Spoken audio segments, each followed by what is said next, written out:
So it's great to have the data, and it's great that you took the time to really collect it. Do you want to talk a little bit about how, like, the programming and the setup of your system? Was it difficult? Was it easy?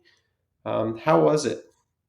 Um, yeah, so the installation experience was pretty good. The installers that came were fantastic. They it's fun. They really enjoyed what they were doing. You could tell. You could see the teamwork. Most of the solar was done in one day. We ran into one problem. The box that holds my meter was corroded and it had to be replaced. But you know who came to the rescue? You guys had one in your warehouse, and Dan Fleischel actually drove it out to the house right away, so we didn't lose any time. It was fantastic.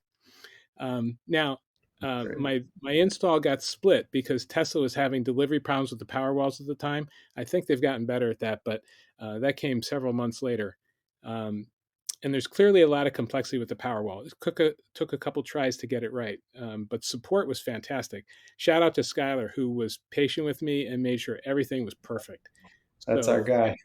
after a couple weeks, man, everything was just locked down, and it's been running ever since.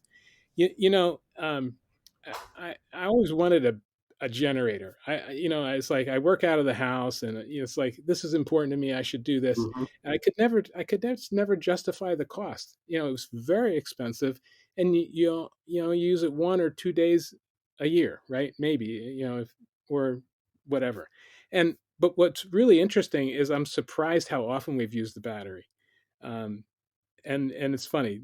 Sometimes the way we know we're on battery backup is I hear the neighbor's generator's noise. I didn't even notice the flicker.